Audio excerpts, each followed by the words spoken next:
a verdade, onde chega a tua palavra, toda pessoa é liberta, ó Pai Santo. O Senhor é a verdade, o Senhor é essa palavra que liberta, ó Pai querido. Então que essas pessoas sejam libertas, que essas pessoas, ó Pai Santo, elas sejam, meu Pai, transformadas. Meu Pai, o Senhor deu um exemplo, ó Pai, a Jeremias, quando levou ele, ó Pai, à casa do oleiro, ó Pai querido, e mostrou para ele que o Senhor poderia fazer tudo de novo, que o Senhor poderia quebrar, meu Pai, da mesma forma que foi quebrado aquele vaso, e fazer conforme lhe agradava, ó Pai querido. Então que nesta noite o Senhor faça conforme a tua vontade, conforme, ó Pai, lhe agradar, meu Pai querido, mas que em todo tempo corações sejam tocados, vidas sejam alcançadas, em nome de Jesus Cristo, ó Pai querido. Nós clamamos ao Senhor da Seara agora, ó Pai, que envie trabalhadores, ó Pai querido, nos auxilia, Pai, nesse trabalho, nesse empenho, ó Pai querido, para que possamos fazer, oh meu Pai querido, uma grande colheita, como diz a tua palavra, que o Senhor nos fez pescadores de almas, pescadores de homens, ó Pai querido. Então é para isso que nós estamos aqui, meu Pai Santo, para servir ao Senhor da Seara, ó Pai querido. E esse Senhor é o Deus de Israel, Deus Todo-Poderoso. Então nós estamos aqui, meu Pai, para servir ao Senhor, meu Pai. Nós somos apenas servos e o Senhor é o nosso Deus. Então por isso nós te glorificamos, ó Pai, te exaltamos nessa noite.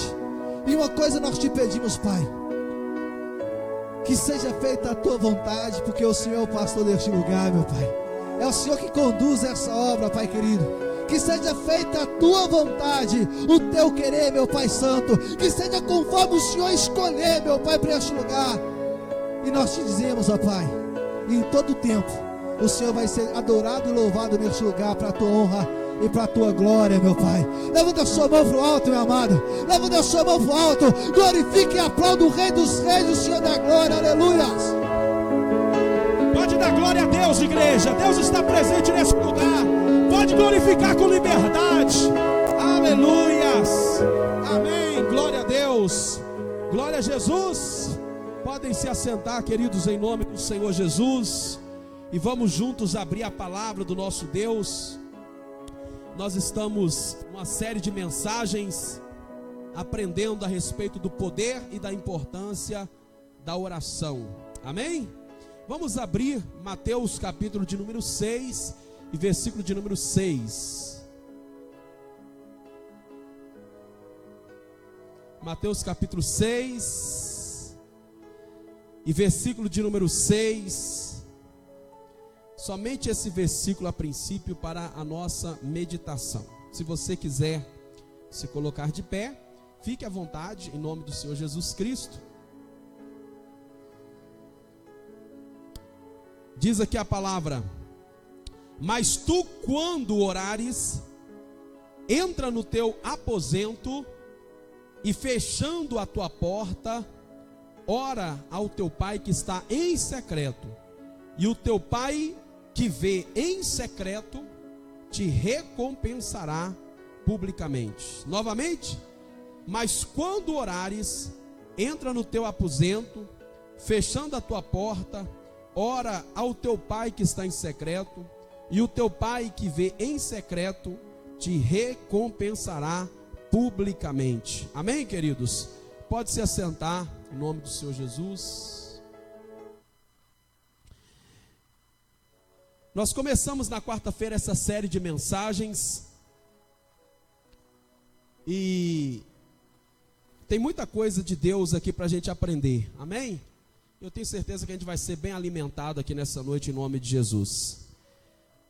Esse texto de Mateus capítulo 6, versículo 6, foi uma resposta de Jesus à pergunta dos discípulos, quando eles perguntaram: Senhor, nós queremos que o Senhor nos ensine a orar da mesma forma que João ensinava os seus discípulos. E aí Jesus dá uma fórmula de oração, que é a oração do Pai Nosso. É apenas uma fórmula, não é para que você fique repetindo, né?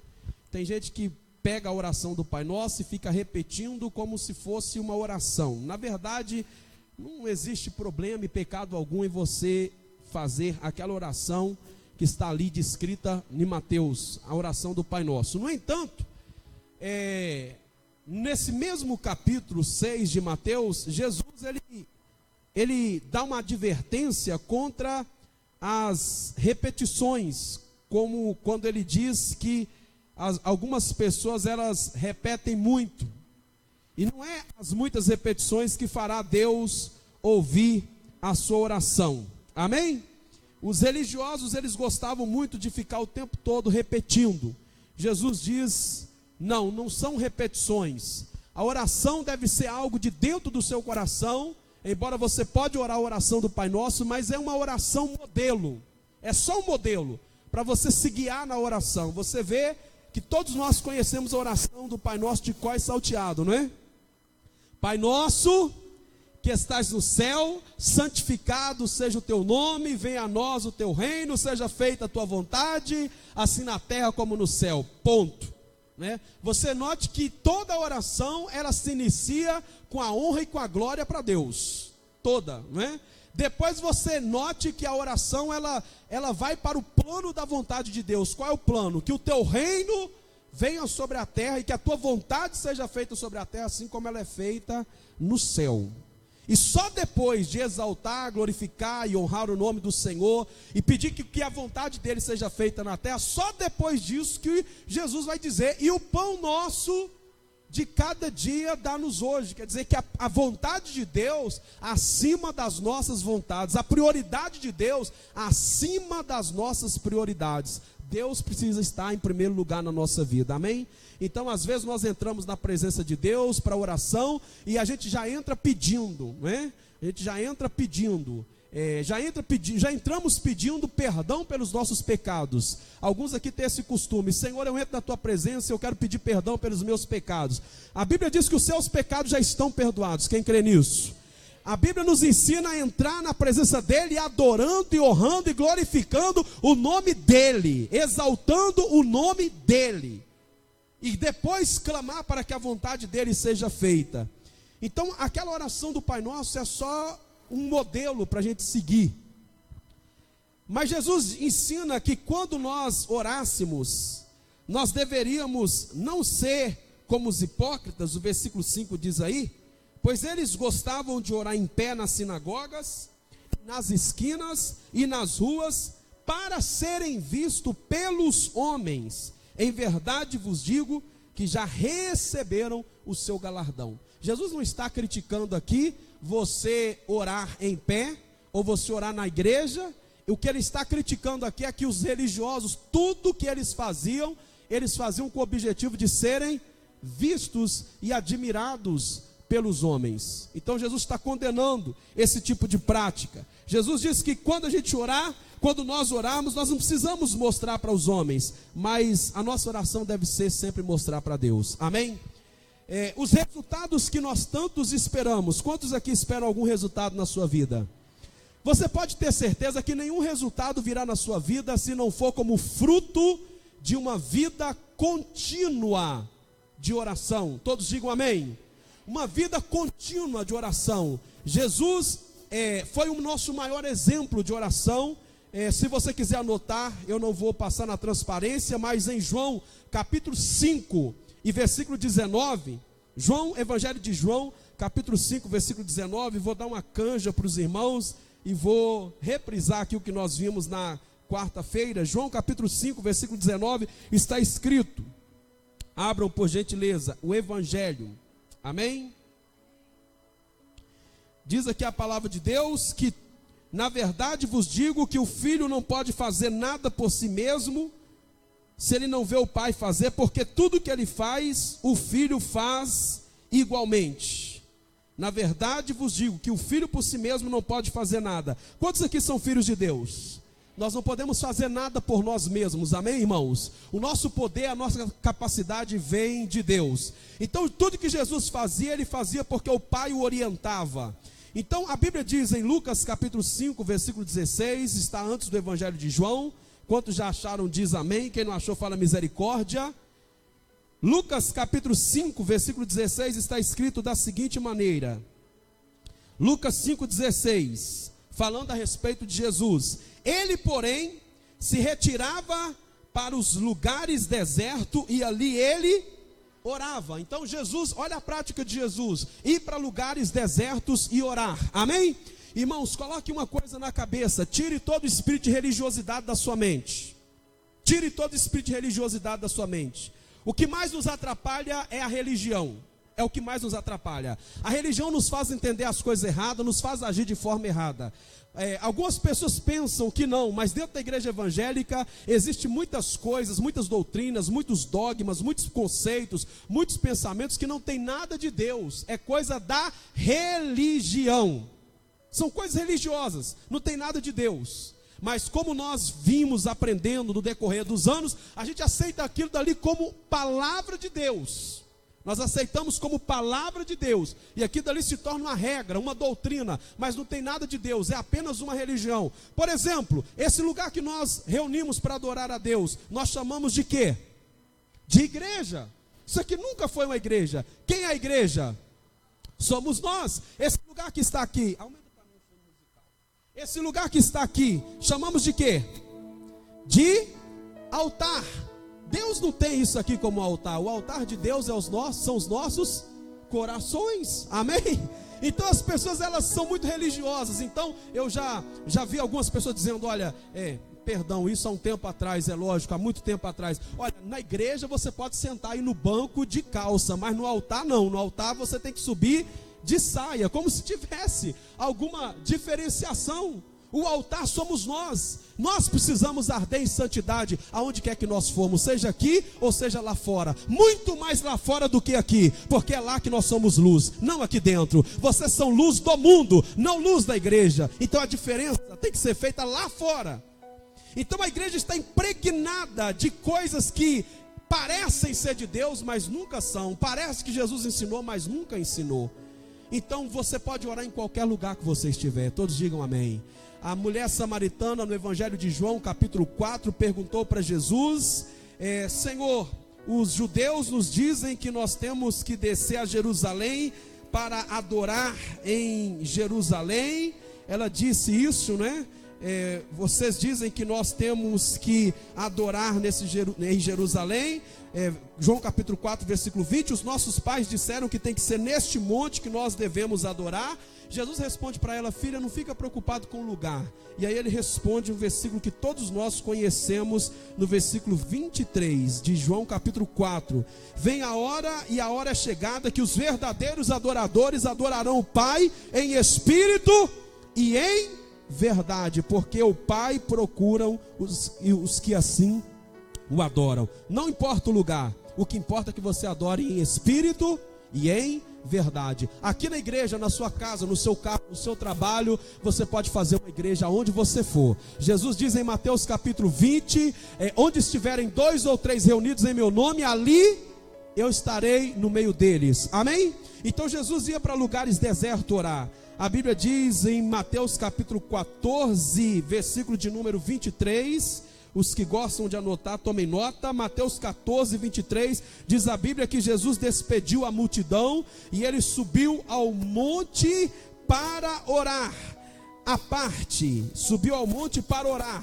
E chegada a tarde, ele estava só. Amém? Ele estava sozinho. Ele foi para o monte sozinho para buscar a presença do Pai. Aí você me pergunta: como tinha tantos milagres, como tinha tanta bênção, como tinha tanta unção, como tinha tanta resposta, como tinha tanto poder? O segredo da vida vitoriosa de Jesus era a vida em secreto que ele tinha com o Pai. Esse é o segredo para a vida vitoriosa, é a vida em secreto que você tem com Deus. Amém, glória a Deus. Em Lucas capítulo 6, versículo de número 12, o Evangelho de Lucas capítulo 6, versículo de número 12, está escrito: aconteceu que naqueles dias subiu ao monte para orar, e ele passou a noite toda em oração a Deus. Glória a Jesus. A noite toda orando e falando com Deus. Não era de se admirar que quando ele descia do monte, as multidões vinham, cercavam, e ele curava todos pelo poder da palavra, porque ele passou uma noite toda falando com Deus. Diga amém. Essa era a vida e o exemplo de nosso Senhor Jesus. O que me chamou mais atenção nesses textos que nós lemos é a vida prática da oração sozinho. É o que mais me chamou a atenção. Jesus orava sozinho, o tempo todo ele estava orando sozinho. Algumas vezes ele deixava os discípulos e vinha para o monte e ficava sozinho, ele Deus. Subia para um lugar deserto, ele Deus, e ele orava sozinho. Quantos creem que a oração em secreto tem poder? Aleluias. Os resultados que nós tanto esperamos, virão como frutos de uma vida contínua de oração. Amém? Eu e você, o êxito do nosso ministério, o sucesso profissional, o êxito na família, tudo depende disso. Está na presença de Deus quando? Continuamente. Não existe vida vitoriosa sem oração. Não existe família abençoada sem oração. Não existe vida profissional abençoada sem oração. Se você para de orar, você para de vencer. A vida cristã é igual andar de bicicleta. Quando você para de pedalar, você perde o equilíbrio e cai. Amém? Por que muitas pessoas dizem: eu estou me sentindo fraco? Pastor, não estou tendo força para ir na igreja. Porque a vida cristã, olhem para mim, Paulo diz, a vida cristã é de glória, de fé, de vitória em vitória. A vida cristã não é eu faço hoje, amanhã eu não faço. Não, a vida cristã é de glória em glória. Quando vai acabar? Só o dia que Jesus voltar, irmãos. O dia que ele voltar, nós vamos viver uma vida santa, perfeita, lá ao lado dele. Mas enquanto nós estivermos aqui na terra, da mesma forma que você precisa comer todo dia, beber água todo dia, você precisa do pão nosso de cada dia, que nos dará hoje. Amém? Eu gosto daquele exemplo de que quando o povo estava no deserto, Deus enviou o maná, o pão. Algumas pessoas eram, não sei se incrédulas, mas algumas pessoas disseram assim: olha, Deus está enviando o maná, eu vou recolher a maior quantidade possível e eu vou guardar para amanhã. Deus diz: não, a ordem não é essa. Todos os dias pela manhã, quando vocês se levantarem, glória a Deus, Salmo 127, Deus dá o pão ao seu amado enquanto eles dormem, amém? Enquanto eles dormem, vocês vão deitar e em paz dormir, e todos os dias pela manhã o Senhor fará chover o pão do céu sobre a terra, aleluia. Quando o povo se levantava, Deus já tinha trabalhado, porque não há Deus que trabalha para aquele que, não há Deus como o nosso que trabalha para aquele que nele espera. Salmo 121, não dorme e nem dormita o guarda de Israel. Você dorme, Deus não dorme. Enquanto nós estamos dormindo, Deus está trabalhando em nosso favor. Então, quando o povo se despertava pela manhã, lá estava o pão preparado por Deus. Eles tinham apenas que ir lá e apanhá-lo, e recolhê-lo, e comer. Algumas pessoas disseram: não, nós vamos juntar para amanhã. Quando eles juntaram, guardaram o pão, e quando eles foram olhar, o que aconteceu com o pão, pastor? O pão estava podre, não servia, o pão apodrecia. Amém, gente? Olha para o seu irmão e diz: a comida de ontem, ela não serve mais para hoje. Você acha que Deus é assim? Você acha que Deus faz mexido? Quem faz mexido somos nós. Amém? Nós fazemos mexido. A comida de Deus, ela é novinha, ela é fresquinha. Todo dia Deus tem uma comida nova para nos dar. Todo dia Deus tem um pão novo. Irmãos, não existe livro como esse, irmão. Ele se renova a cada dia que a gente lê. Ele é vivo, a palavra é viva e eficaz. Todo dia Deus fala com a gente. Todo dia. Não é de se admirar que uma pessoa, um cristão, se sinta fraco se ele não tem contato com a palavra. Lógico que ele vai se sentir fraco, porque você alimenta todo dia. Se você não alimenta, você enfraquece. Da palavra da mesma forma, se você não alimenta, você enfraquece. Pega a Bíblia e veja como viviam os primeiros cristãos. Em Atos capítulo 2, a Bíblia diz que eles estavam todos os dias no templo e de casa em casa. Todo dia. Todo dia. Porque o pão é o pão nosso de cada dia. Dá-nos hoje. Amém? Então é a continuidade.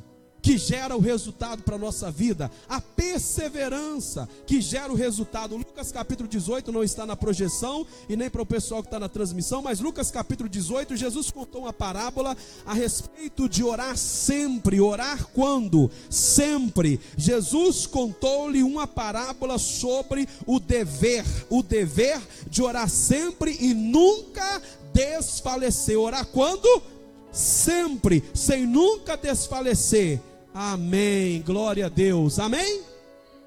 Jesus disse: pede, pedi, e dá-se-vos-á, batei, abri-se-vos-á, buscais, e achareis. No original é: pede e continue pedindo, busque e continue buscando, bata e continue batendo, porque a fonte é inesgotável, Você bate hoje, a porta se abriu, e amanhã não preciso bater, amanhã você precisa.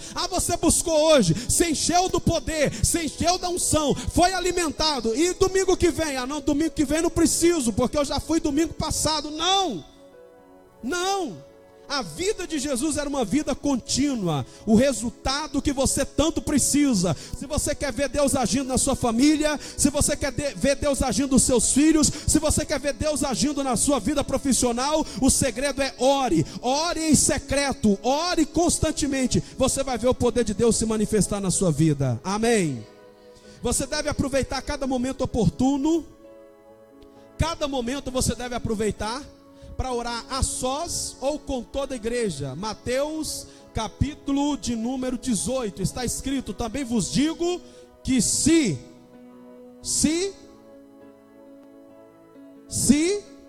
aqui, queridos, comigo, se 2 de vós concordarem na terra a respeito de qualquer coisa que pedirem, isto vos será feito por meu Pai que está onde?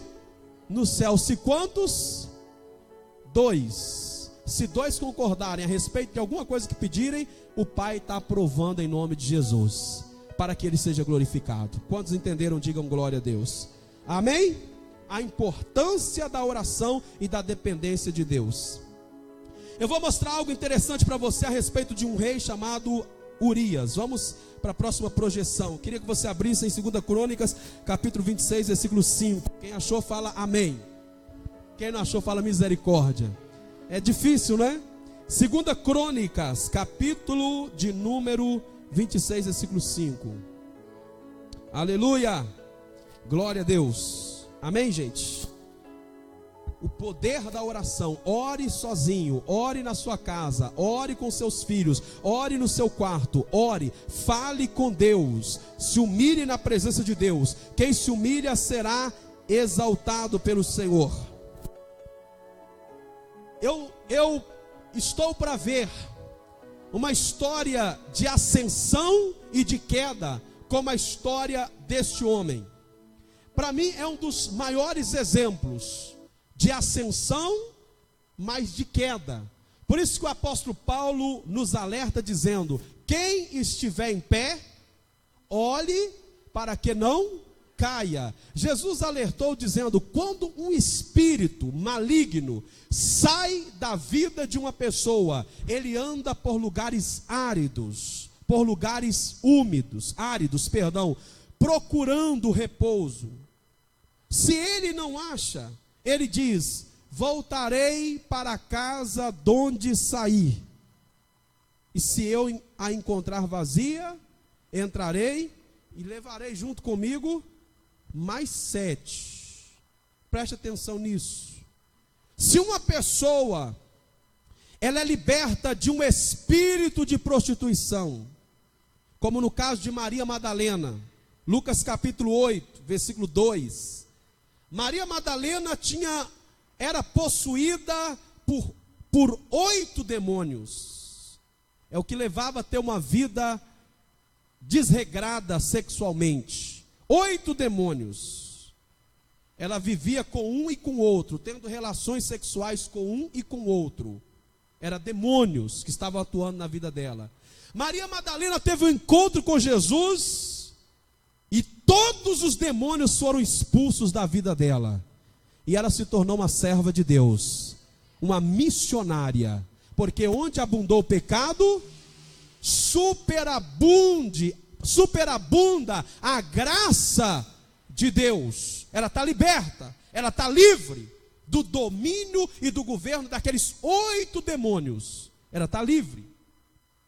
Só que todas as vezes que Jesus curava ou libertava uma pessoa, havia uma advertência da permanência. Uma advertência para que, uma vez alcançada a libertação ou a cura, que a pessoa deveria manter curado e liberto. Amém? Então havia essa advertência. No Evangelho de João, nós vemos a mulher adúltera, quando Jesus a perdoou, Jesus disse para ela: vai e não peques mais. Ou seja, muda o seu ritmo de vida, muda a sua vida, não peques mais, não vá mais para esse caminho. No livro de João, capítulo 5, nós vemos a cura de um homem que tinha 38 anos, que estava enfermo, paralítico. Quando ele foi curado, Jesus o encontrou no templo, e Jesus diz: olha, não peques mais, para que não te suceda coisa pior. Então há uma advertência em não apenas receber, mas manter o que você recebeu. Jesus fala isso. Da mesma forma como se eu recebi uma unção de Deus, se eu recebi um dom de Deus, se eu recebi uma capacitação de Deus, é como uma espécie de fogo que eu recebo de Deus no meu coração. O que preciso fazer eu? Preciso manter esse fogo aceso, porque o fogo, se ele não for abastecido, naturalmente ele vai se apagar. Embora o contexto não seja o que eu vou falar agora, mas a Bíblia fala de um sumo sacerdote chamado Josué. Está no livro do profeta Zacarias, depois você leia. Mas numa das expressões que o anjo do Senhor está falando com Satanás, que estava acusando Josué, o sumo sacerdote, o anjo do Senhor falou com Satanás: não é este um tição tirado do fogo? Então a Bíblia tem essa expressão, um tição tirado do fogo. O que acontece com um tição tirado do fogo? Ele apaga naturalmente. Irmãos, não dá para viver uma vida cristã light, não dá para viver uma vida cristã diet, deixando as coisas acontecerem, ou deixando a vida nos levar. Para viver uma vida cristã vitoriosa, eu preciso estar em atividade, porque se eu quiser viver naturalmente, deixando as coisas acontecerem, a tendência é eu me apagar e me afastar das coisas de Deus. É como uma fogueira, e nós, a igreja, somos essa fogueira. Se um sai dessa fogueira, a tendência natural é apagar, e você vai ver alguém dizendo: ah, olha, não tive vontade de ir para a igreja, não tive vontade de ir para a oração, não tive vontade disso. Lógico que não teve vontade, porque se você se afasta por uma semana, e eu não falo isso como colocando regras, eu não falo isso estabelecendo regras ou nem doutrinas humanas, eu falo isso para o seu bem. Se você se afasta uma semana da igreja, na semana posterior você já tem dificuldade. Uma semana você já vai ter dificuldade. E por quê? Porque são coisas naturais. Tudo que você recebe de Deus, Deus diz: mantenha. O que você recebeu de Deus, mantenha. Guarde o que você tem, para que ninguém tome o que você tem. Bendito seja o nome do Senhor. Guarde, proteja, cuide do que você tem. Adão não protegeu o que Deus tinha, Satanás veio e roubou. Satanás veio e tirou o que ele tinha. Timóteo recebeu algo precioso da parte de Deus, um dom de Deus, foi dado a ele pela imposição das mãos do apóstolo Paulo. Mas a Bíblia diz que Timóteo começou a deixar isso apagar, essa chama da vocação. Timóteo começou a deixar apagar, e Paulo diz para ele: Timóteo, desperte o dom que há em ti, que foi dado pela imposição de mãos. Desperte, reavives o dom que está sobre a sua vida. Vocês que estão aqui, vocês que estão me assistindo, todo dom, todo ministério, toda vocação que você recebeu de Deus, tudo que você recebeu de Deus, você precisa estar abastecendo em oração, em palavra, em jejum, porque tudo que você não abastece um dia acaba.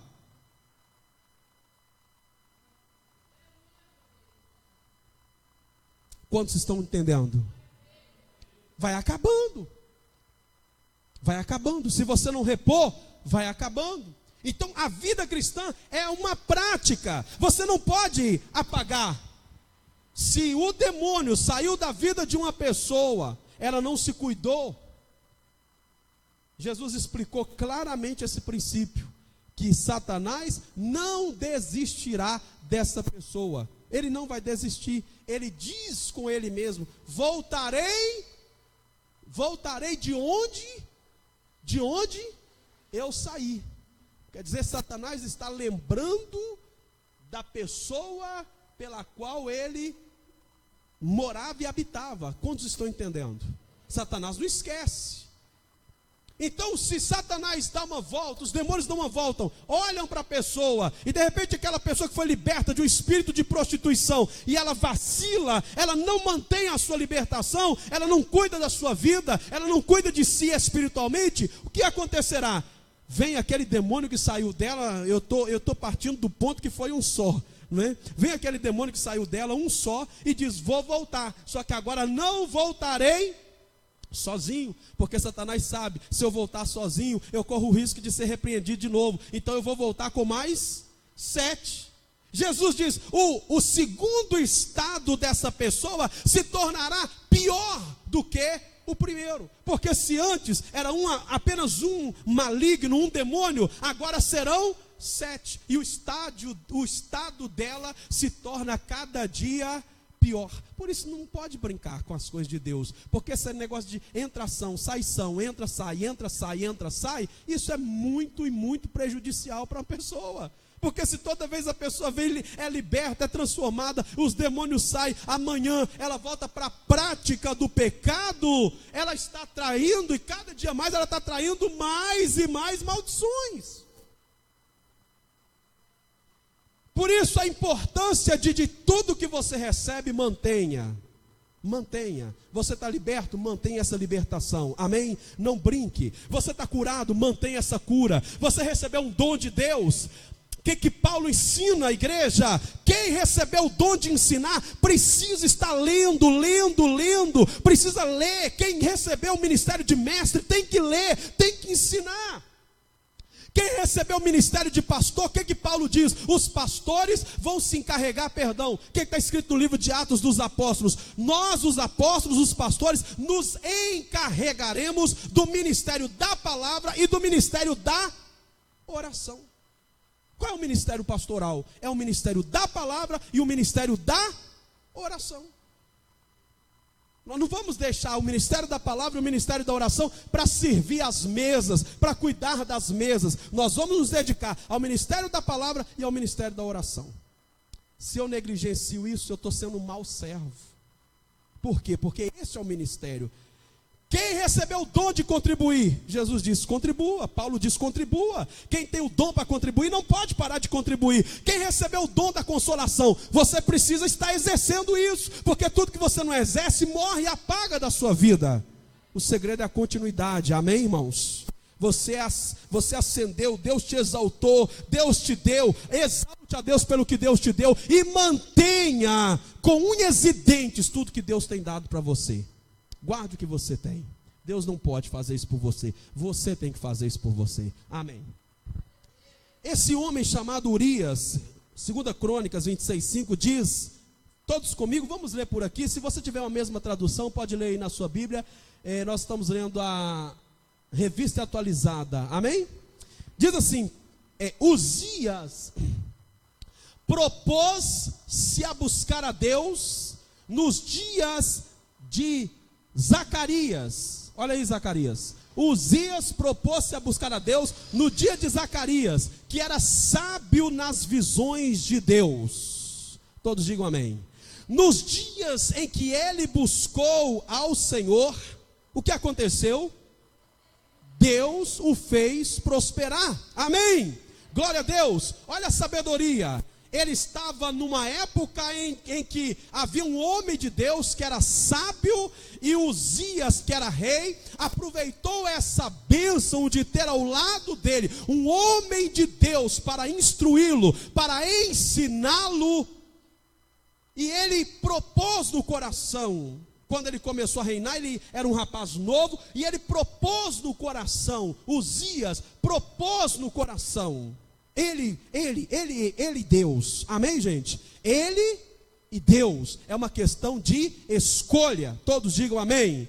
Tudo é uma questão de escolha, Escolha. Deus disse para Abraão: seja tu uma bênção. Você pode ser ou você pode não ser. É uma questão de escolha. Mas Uzias, ele propôs, ele fez um propósito com Deus, que ele iria buscar a Deus. Todos digam amém. Ele propôs isso no seu coração. Era algo pessoal, era algo individual. Eu buscarei a Deus. Como Josué falou no capítulo 22. Eu e a minha casa serviremos a Deus. Mas primeiro eu.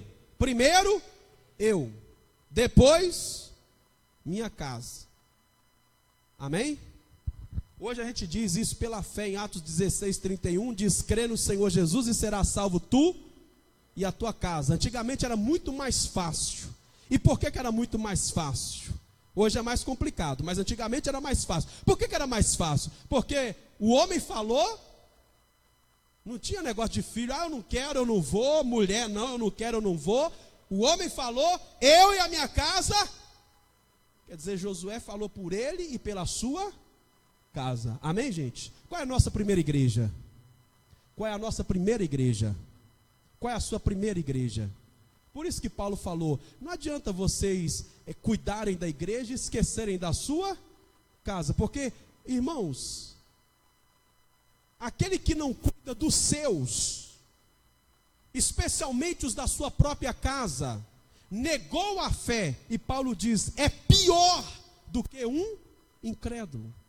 Então, o primeiro cuidado que eu tenho que ter são com aqueles que estão dentro da minha casa. Sua primeira igreja é a sua casa.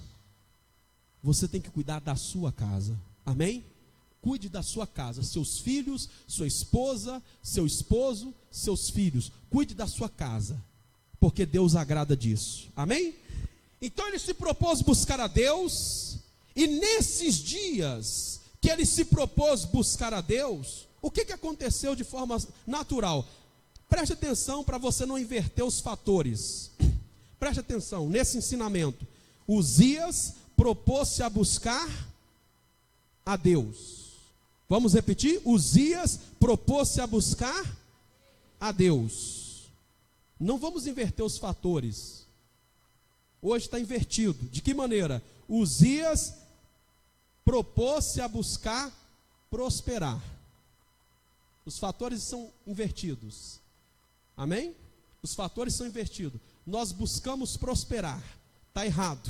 Nós precisamos buscar a Deus. E se nós buscarmos a Deus, automaticamente, pelos princípios que Ele vai nos ensinar, o que vai acontecer conosco? Deus nos fará prosperar. Quando nós buscarmos a Deus, o que vai acontecer? Deus nos fará prosperar. Quando você inverte os fatores, que você busca prosperar, você a todo custo quer prosperar, você a todo custo quer vencer, você a todo custo quer se dar bem na vida, mas esquece de buscar a Deus. Quanto mais você se esforça, menos resultado você tem. Quanto mais você trabalha, menos você tem. Por quê? Porque os fatores estão invertidos. Qual é a maneira de prosperar e de crescer? Busque ao Senhor e Ele te fará prosperar. Busque a Deus e Ele te fará crescer. Busque a Deus e Ele te dará resultados. Na terceira carta do apóstolo João, lá antes de Apocalipse, tem uma palavra de Deus que você pode até ministrar para outras pessoas, mas está escrito aqui, na terceira carta de João, na terceira, não na primeira. Amém. Quantos acharam aí, queridos? Deixe-me lembrar. Versículo 2, que só tem um capítulo. Amém? Posso ler?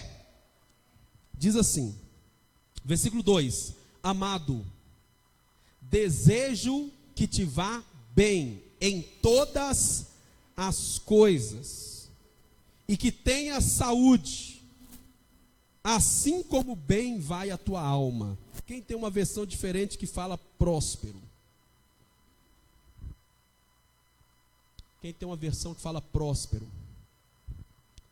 Aqui está escrito assim, obrigado. Olha, amado, desejo que seja próspero em todas as coisas. Quem crê que Deus quer que você prospere em tudo? Em todas as coisas, em tudo, Deus quer que você prospere. Quem crê nisso? A igreja crê que Deus quer que nós prosperemos, irmãos. Prosperidade não é só dinheiro, prosperidade é a bênção abundante em tudo. Deus deseja que eu prospere em tudo, que tenha saúde. Quem crê que Deus quer que você tenha saúde? Levanta a sua mão e diz: Deus quer que eu tenha saúde, e eu terei saúde, eu terei saúde, amém. Assim, você vai se dar bem em tudo, vai ter saúde, assim como é próspera a tua alma, amém? Então ele deseja a prosperidade física da mesma forma que a alma é próspera. Está claro para você ou não? Então, se a sua alma prospera, se você busca a Deus e você se enriquece espiritualmente, o que vai acontecer com você? Deus vai te fazer prosperar fisicamente.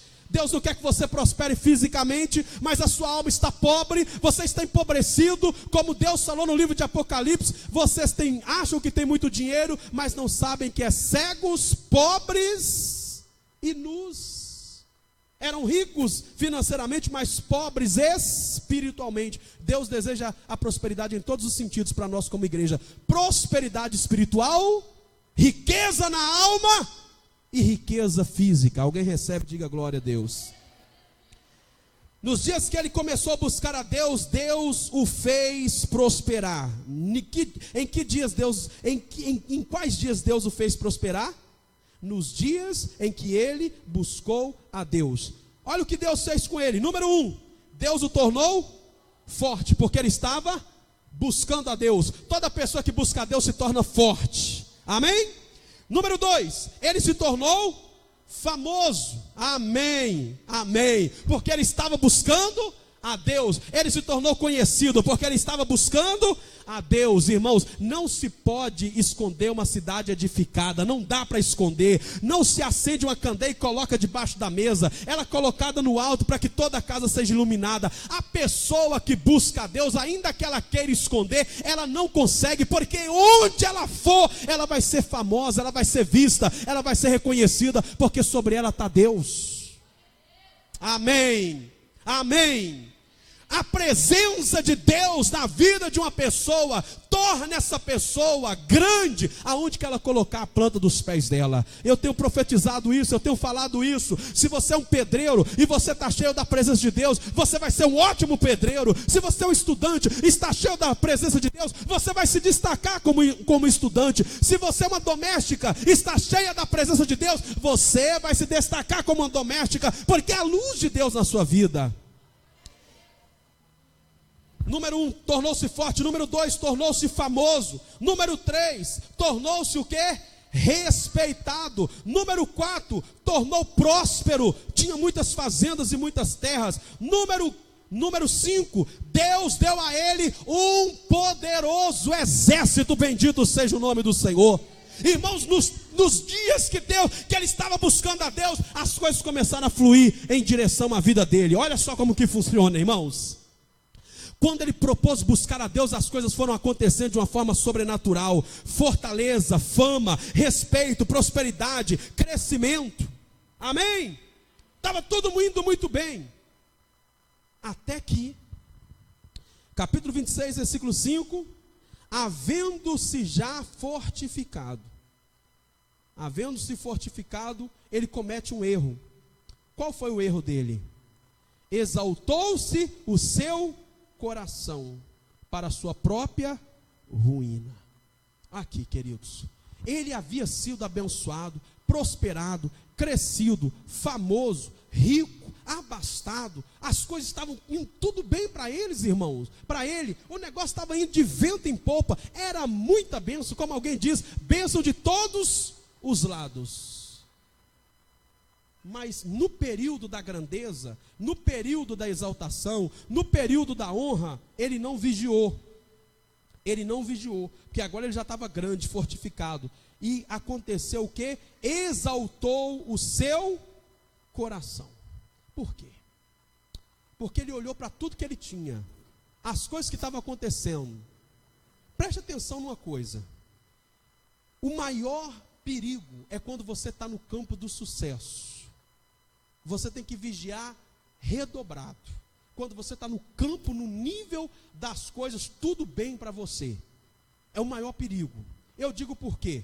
Existe um pedido no livro de Provérbios que diz a palavra: Senhor, não me dê nem a pobreza e nem a riqueza. Então tem dois extremos: a pobreza para que eu não te negue e diga cadê Deus, e a riqueza para que não se exalte o meu coração. Isso era um pedido pessoal do escritor. Eu não quero nem a pobreza e nem a riqueza. A riqueza para que eu não exalte o meu coração e me esqueça de Deus, e a pobreza para que eu diga cadê Deus que não me socorre. Então os dois extremos é perigoso, a pobreza e a riqueza.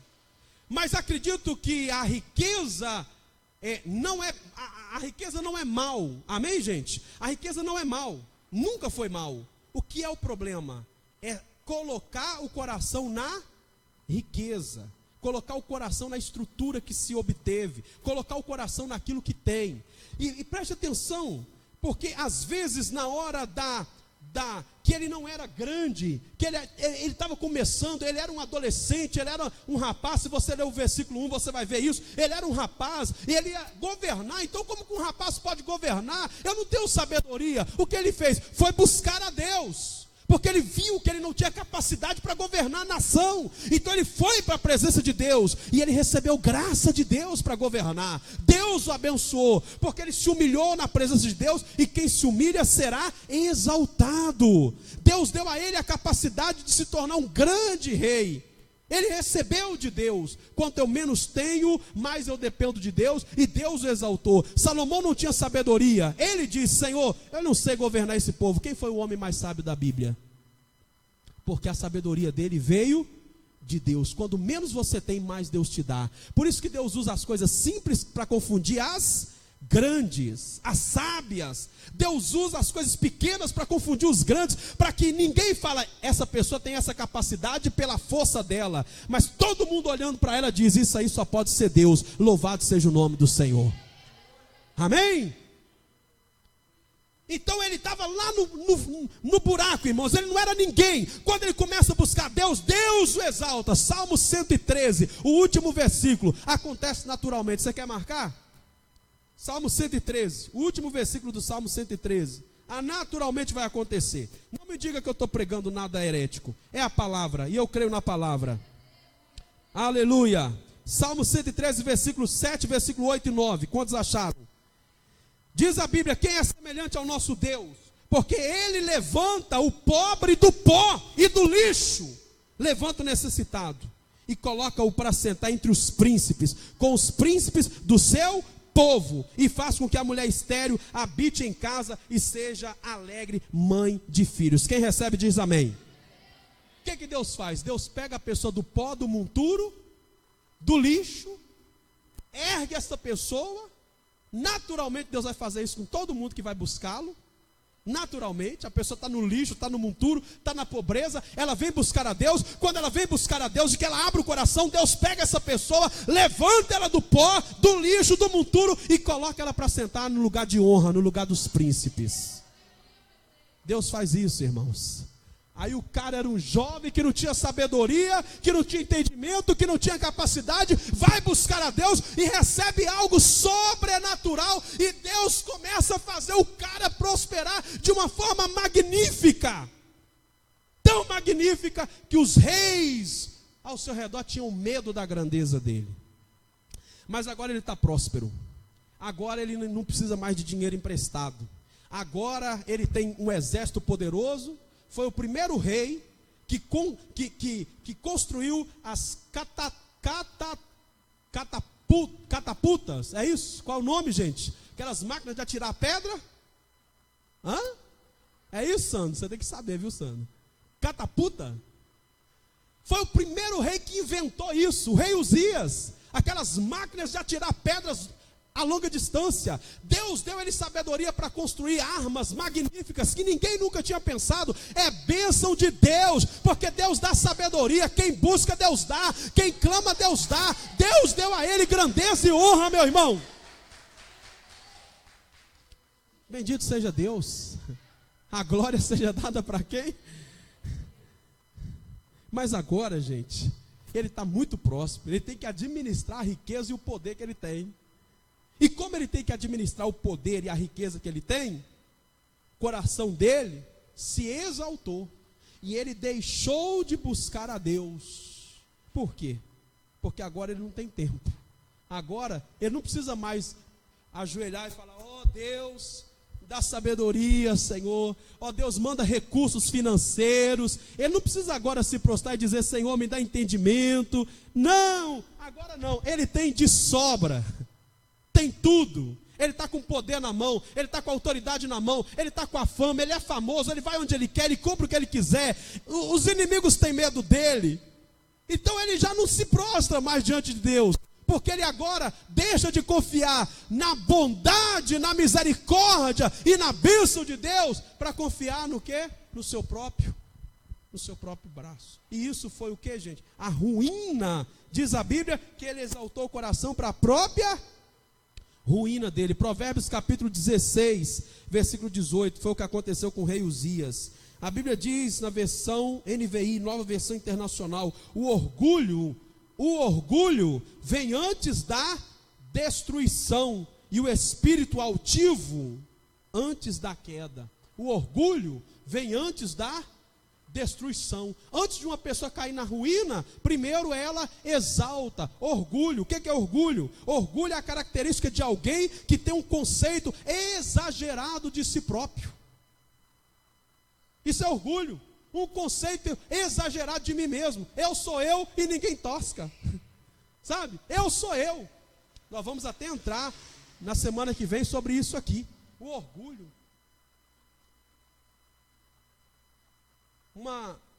Um autoconceito de mim mesmo. E esse autoconceito me faz comparar com as outras pessoas. Lembra do religioso? Senhor, graças te dou porque não sou como os demais homens. Aqueles 2 homens que foram orar. É eu achar que eu sou tal, eu achar que eu sou grande, eu achar que eu tenho poder, eu achar que eu sou grande, eu achar que eu sou tal. Cuidado, irmãos. Cuidado. Porque o orgulho leva a pessoa ao quê? A destruição e a queda. Sempre vai levar, sempre levou e sempre vai levar. Não é por isso que Paulo diz: cuidado, quem está em pé, olhe para que não caia. Eu não posso me orgulhar de mim mesmo. Se alguém tiver de orgulhar ou se vangloriar, glorie-se no Senhor, que é o Deus que fez todas essas coisas. Tudo que nós temos vem dele, irmãos, vem dele. Davi falou: Deus, nem a oferta que eu dou de mim mesmo, porque até a oferta que eu dou vem das tuas mãos, eu apenas te devolvo. Tudo é teu, Senhor, tudo é teu. Davi orou em 2 Crônicas: tudo que eu tenho é teu. É tudo dele, irmãos. Você não tem nada, eu não tenho nada. Jó muito bem disse: nu eu vim e nu eu voltarei. Tudo é dele. Bendito seja o nome do Senhor, exaltado seja o nome do Senhor, glória seja dada a Ele. Não se exalte, não se ensoberbeça, achando que você tem alguma coisa. É tudo dele, a glória sempre foi dada a Ele. Nós não podemos nos vangloriar nem contra as pessoas que estão no mundo, que às vezes a maioria de nós que estamos dentro da igreja, olhamos para as pessoas que estão lá fora e achamos melhor do que ela. Julgamos. Nós já julgamos. Esquecemos que nós saímos de lá e vimos para cá. Estávamos como eles e vimos para cá. Por isso que Jesus diz: olha, cuidado, porque muitos filhos do reino vão ser lançados fora.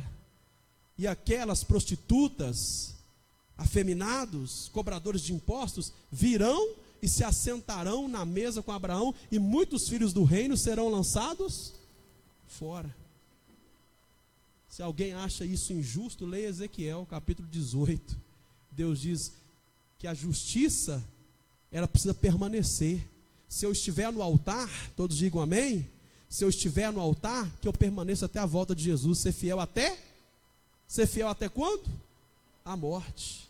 Amém? Por isso que eu não julgo. Porque uma pessoa que hoje está caída lá fora, amanhã ela pode ser um pregador para a glória de Deus. Amém? Uma que está prostituindo lá fora, amanhã ela pode ser um missionário. É Deus que quer, Deus é fiel. É Deus que quer. Ele é Deus. Ele é Deus.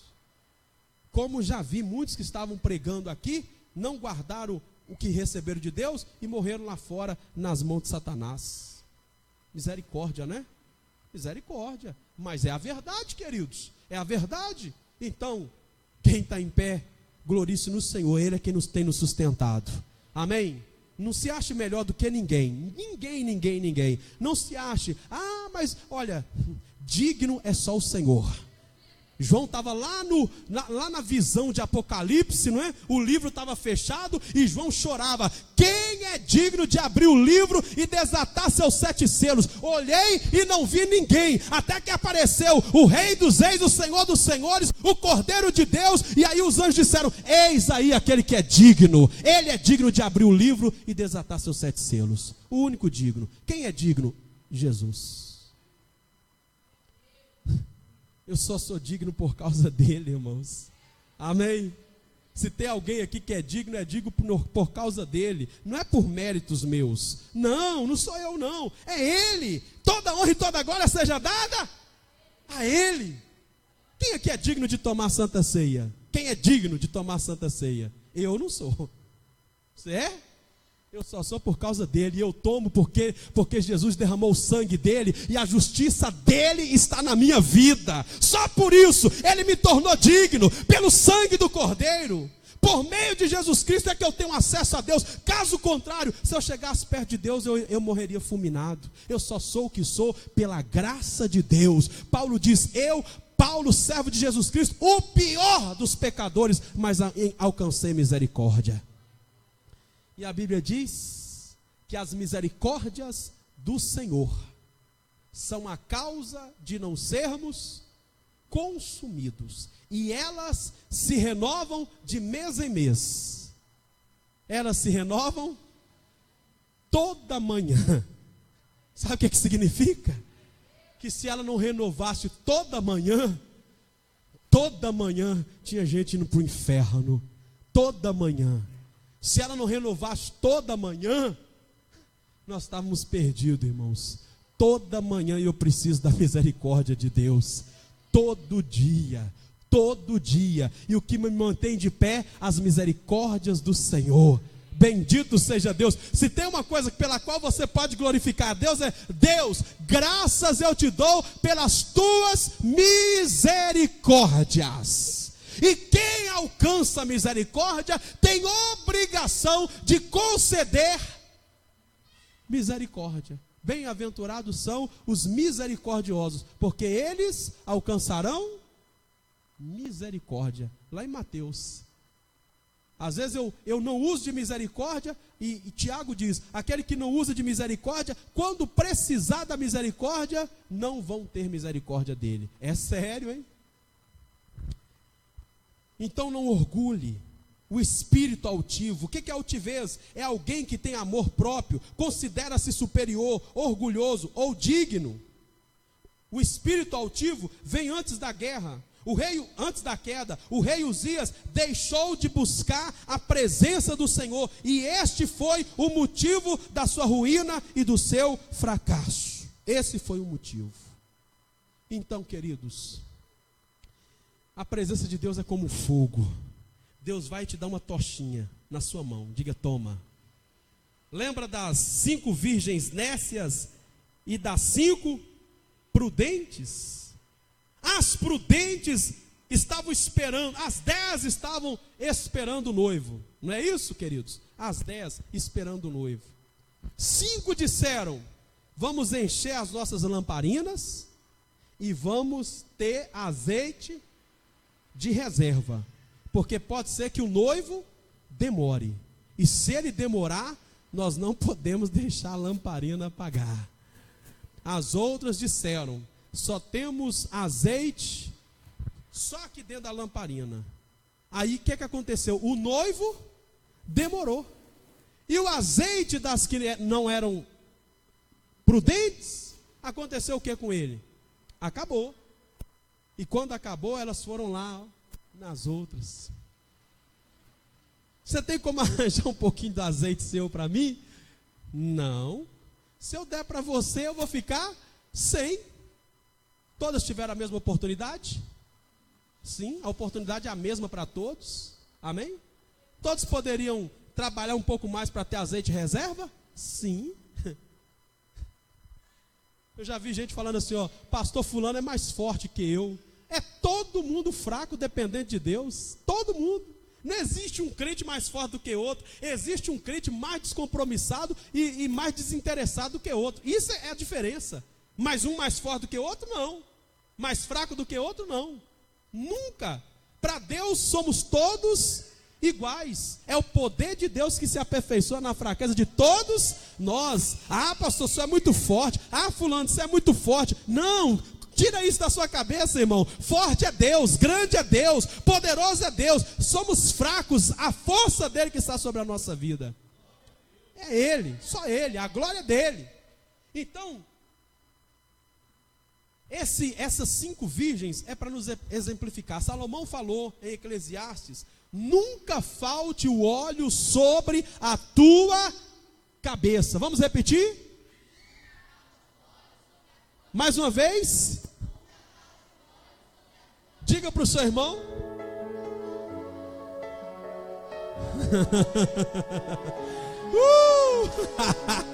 Nunca falte o óleo sobre tua cabeça. E em todo tempo, sejam alvas as tuas vestes. Nunca falte óleo sobre a tua cabeça, e o tempo todo, vestes brancas, santidade. Nunca pode faltar o óleo, amém? Amém? Não pode faltar o óleo. O que acontece quando sua feira está acabando? O que acontece quando sua feira está acabando? Você corre no supermercado e repõe. O que acontece quando o ponteirinho do carro fica amarelinho lá, a luzinha do carro fica amarelinha? O que você faz? Corre para o posto para abastecer, não é assim? E por que a pessoa sente que está fraca? Ah, pastor, eu estou sentindo que eu estou fraco. Sabe o que é isso? O ponteirinho da reserva está apontando lá, ó. Sabe por que você está com essa fraqueza, não está aguentando orar, não está tendo força para ir para a igreja? Sabe por que isso? Olha o ponteirinho da reserva lá, ó. Tem uns que já está batendo lá. Deus diz: corre para o lugar do azeite, vem para o altar, vem para a presença de Deus. Não seja como Uzias. Não, dependa da presença de Deus. Porque Jesus amanhecia um dia, os discípulos procuravam: cadê ele? Cadê ele? Ninguém viu. Cadê ele? Cadê ele? Ninguém viu. Estava onde? Buscando azeite. De dia, de noite, de madrugada, aleluia, glória a Deus, buscando azeite. Por isso que lá no Getsêmani, sabe o que significa Getsêmani? Quem sabe o que significa Getsêmani? Getsêmani significa lugar de azeite. Lugar de azeite. As uvas são espremidas, não é? E saem as uvas, perdão, que uva, gente? As azeitonas, né, são espremidas e sai azeite. Jesus estava lá no Getsêmani e falou com os discípulos: vamos para o Getsêmani? Vamos. Fique aqui que eu vou ficar mais distante ali para orar. E orou, 1 hora, orou e falou com Deus. Quando voltou, quem encontrou? Pedro, Tiago e João dormindo. E Jesus perguntou para eles: qual foi a pergunta? Quem lembra? Não pudestes vigiar comigo nem? Vocês não puderam? Os 3 lá, roncando. Estou indo lá de novo. E clamou, e orou, e voltou de novo. Quando voltou, estava dormindo de novo. Tá certo que eles tinham participado da ceia anteriormente, e estava dormindo de novo. Aí debaixo tem, irmão Edmar, debaixo que tem. Voltou e estava dormindo de novo. Aí um dia encontraram com um demoniado. O pai trouxe um menino: expulsa para mim aí. Irmãos, um rapazinho endemoniado. E os discípulos oraram: vai Pedro, agora é a sua vez, expulsa. Vai Tiago, expulsa, nada. Vai Mateus, expulsa aí, nada. Vai João, expulsa, nada. Vai fulano. Quem mais, gente? Bartolomeu. Eu confesso para vocês que eu não sei o nome dos discípulos de Jesus todos de cor. Vai, Bartolomeu, vai, Judas, expulsa Judas. Ninguém expulsou. O pai do menino olhou para eles. Aí eles chegam para Jesus: Senhor, por que nós não conseguimos expulsar esse demônio? Jesus diz para eles: porque a casta de demônios que só sai com jejum e oração. Comigo? Jejum e oração. Jejum e oração. Vocês não oram. Vocês vão para o monte, o que vocês fazem? Vocês dormem. Olhou para aquele menino, olhou para Satanás e disse: sai dele. Imediatamente o rapaz levantou, ficou curado. Jesus pegou e entregou na mão do Pai. Os discípulos ficaram envergonhados. Lá no cantinho, chamou Jesus à parte: ó mestre, vem cá, mas por que a gente não conseguiu? Ah, não conseguiu, né? A fé suas é desse tamanhozinho, homens de pequena fé. Jejum e oração. Quantos querem ter resultados? Vá para a oração, irmãos, em nome de Jesus. Amém? Amém? Vá para a oração. O dia que você estiver sentindo muita vontade, vá. E o dia que você não tiver vontade nenhuma, é o dia que você mais precisa ir. Eu ainda não encontrei um que diga assim: eu estou morrendo de vontade de orar. Não encontrei. Ah, eu estou com muita... eu sei que estou babando para orar. Porque a oração vai contra a carne, não é? Mesmo que eu não tiver vontade, eu preciso, é necessidade. Vá para a oração. Olha para o seu irmão. Vamos encerrar, diga para ele: irmãozinho, querido, abençoado, fala com ele. A vida não é uma novela. Ai, quem dera se fosse, hein, meus irmãos? Não é. Para de assistir novela. Não é doutrina, é um conselho. Não é. Não é. Você já viu alguém em novela trabalhar, esforçar, levantar cedo? É só festa, restaurantes chiques, roupas lindas, não é ou não é? E às vezes tem gente que quer viver igualzinho aqui dali. Mas a gente tem que acordar cedo. A gente tem que ralar. A gente olha os grandes pregadores, as famas, a prosperidade, a gente pensa: oh Deus, o Senhor vai me dar tudo isso. Mas não olha o que eles fizeram para chegar até lá. Você quer? Alguém está disposto a pagar o preço? Vá para a oração e Deus vai te honrar. E quando Deus te honrar, quantos creem que Deus vai te honrar? Sua vida vai melhorar. Quantos creem nisso? Vai mudar, você pode ter certeza, sua vida vai mudar. Se você chegou na igreja sem nada, nem casa você tinha para morar, no mínimo que você vai ter uma casa. No mínimo, você vai ter uma casa. E aí as coisas vão melhorando, daqui um dia você tem um carro. As coisas vão melhorando mais, daqui um dia você tem uma moto. As coisas vão melhorando mais, daqui um dia você está batendo só com roupa chique. E vai melhorando mais, daqui um dia você está saindo domingo para almoçar fora porque você não está a fim de cozinhar. O negócio vai melhorando. As coisas vão melhorando mais, você diz: agora eu vou comprar um sítio. E compra um sítio. As coisas vão melhorando mais, e vão melhorando, automaticamente. Você não está buscando nada disso. Você está buscando a Deus. E Deus vai te fazendo prosperar. Quando você prosperar, você estiver lá em cima, quando você chegar lá no topo, nunca se esqueça de onde Deus te tirou. Nunca esqueça o que Deus fez por você. Não se esqueça. A única coisa boa de lembrar do passado é para saber da onde que Deus me tirou e o que eu sou hoje. É a única coisa boa que me faz lembrar do passado. E quando você estiver lá em cima, é aí que você tem que vigiar redobrado. É aí que você precisa mais de Deus ainda. Amém? Amém ou não amém? É aí que você precisa mais de Deus. Por quê? Porque, perdão do que eu vou falar, quando você estava bem pobrezinho, só com um saláriozinho, você não podia ir para a praia, ficar lá um mês. Você não podia, porque é o salário mínimo, aí Deus te prospera. Aí daqui um dia você está com dinheiro para ir para a praia e falar: pastor, janeiro, estou rachando fora, estou indo para a praia. Pastor, comprei minha fazenda. Oh, glória a Deus, é de Deus. Já tem lugar para a gente comer frango domingo. Glória a Deus. Aí o negócio vai melhorando. Pastor, eu estou tão ocupado agora, pastor, o negócio está tão pipocando, está tão bombando, que não estou tendo nem tempo de ir para a igreja. Oh, aí o problema. Olha aí o problema. Hã? Quantos aqui já foram longe de pé para a igreja? Quantos já foram longe de pé para a igreja? Quem já foi? Alguém teve essa experiência de ir de pé longe para a igreja? E aí Deus vai te abençoando.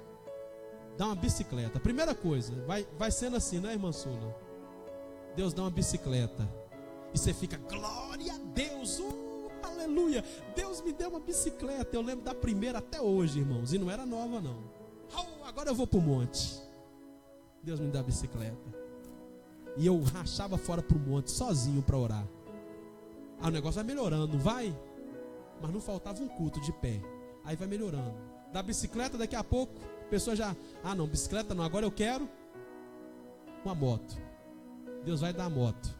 Depois a moto... Ah, não, moto com tempo de chuva, só Deus na causa. Eu quero um carro. As coisas vão facilitando. Para quê? Por que Deus facilita a sua vida?